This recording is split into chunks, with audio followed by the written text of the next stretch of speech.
G'day, everybody. I'm Bill, and welcome to Gen X WTF, the show where we take all the weird, wonderful, and completely fucked up stuff off the internet and jam it all together for your entertainment. I throw in some rock and metal, stupid videos, memes, questionable decisions, and whatever else catches my attention, and ask one simple question. What the fuck? There's absolutely no guarantee of intelligent decision. There will be swearing. And if you're looking for serious, responsible journalism, you made a terrible fucking decision. So sit back, grab a drink, relax, and enjoy Gen X WTF.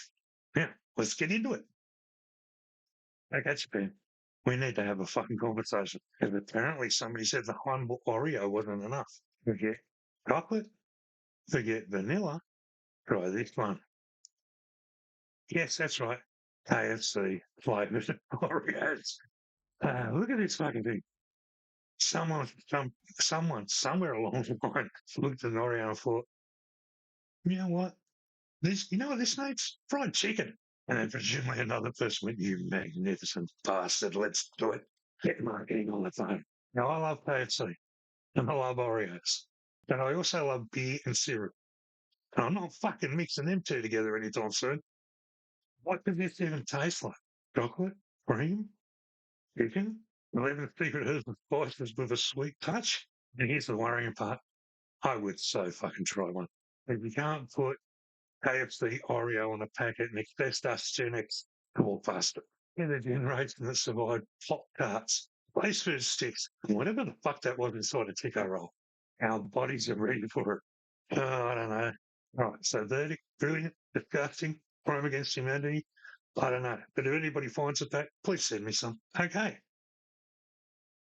All right, moving on. This next one's a doozy. Right, now I want you to watch this bloke. I am going to be checking my notes because there's no way I can pronounce this and remember all this.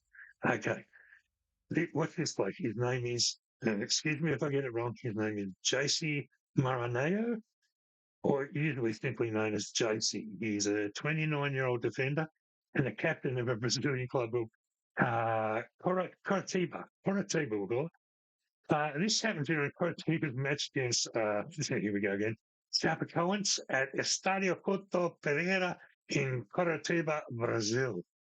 Now, what happened? JC thought he'd scored. He grabs the ball, puts it underneath his shirt, and runs towards the crowd. This celebration was actually for his pregnant wife and their expected child.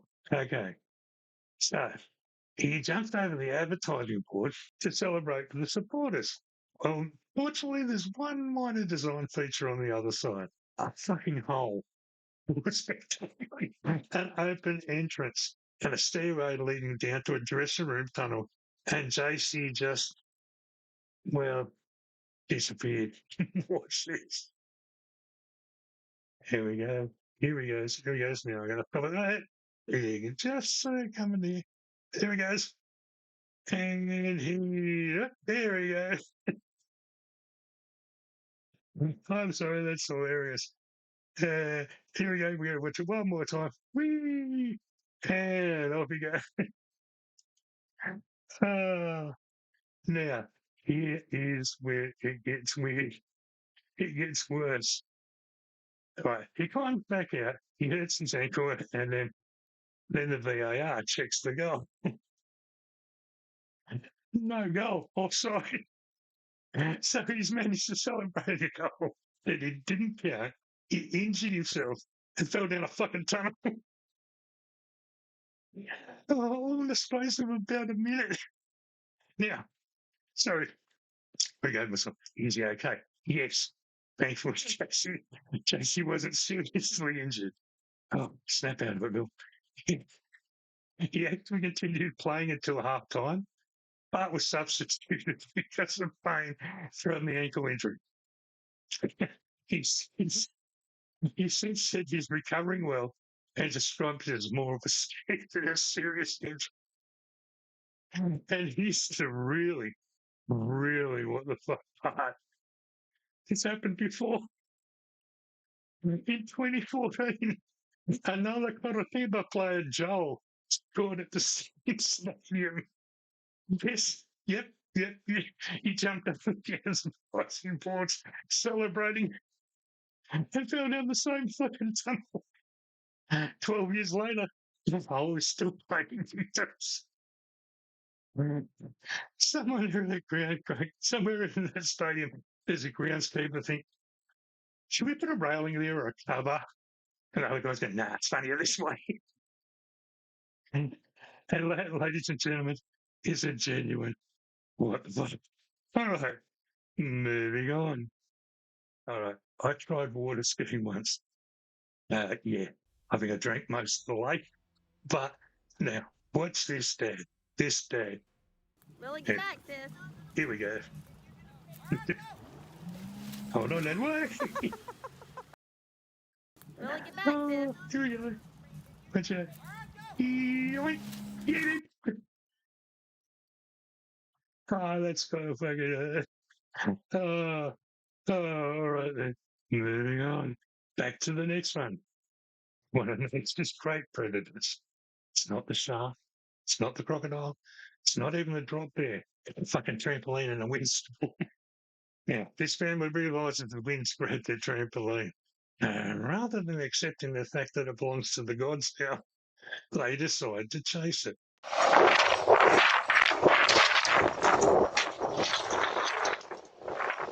And their next door neighbour, I think, same as theirs. Look out! This one. Grab it, Mum! Oh, and it's back. And it's done a loop of the house, because guess what? It's coming back around again. And oh, grab it, Mum! Grab it! Oh, what a legend. Mum saves the day. And yeah, there we go. Anyway, moving on. Moving on now to music news and good things. Okay, here we go. Good things. Good things 2026 lineup has dropped. Limp Bizkit are the headlining act. Also on the bill is Simple Plan, Spirit Box Polaris, All American Rejects, Bad Religion, Electus on Fire, Grin Spoon, Melancholy, Ministry, there's MXPX, POD, The Devil Wears Prada, The Choir Boys, and plenty more. Ministry's appearance is also supposed to be their final Australian appearance as well. Now, the dates for them are Melbourne, December the 4th, Sydney is on December the 5th, and Brisbane, December the 6th. Now, the big question is the price. Tickets are around $275. $275. Now, there are some bands on this lineup that I really would love to see, but for nearly $300, before you factor in anything, food, drinks, transport, accommodation, anything like that, is the lineup worth it? Personally, I'm not convinced. Maybe it's an old metal bastard just yelling at clouds. $275, that cloud better have a bloody good support act. So what do you guys reckon? Worth the money? Too expensive? Let me know. Next one. Iron Maiden. Oh, yes. This one.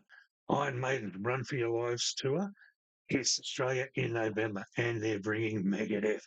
Yes, Megadeth. The dates for that are Adelaide, November the 11th, Melbourne, November the 13th, Sydney, the one I'm going to, on November 15th, and Brisbane, November 18th. That's Maiden and Megadeth on the same bloody night. How awesome. And I'm going to the one in Sydney, yes. Maiden are celebrating an incredible 50 years. That's an incredible innings for anybody. And Megadeth, well, it's their farewell era, their farewell tour. This one. There was no fucking way I was going to miss this one, guys. As soon as my kids and I saw it, we signed up. We got the tickets all ready to go. Expect more about this one this week coming up on GEN WTF as November gets closer.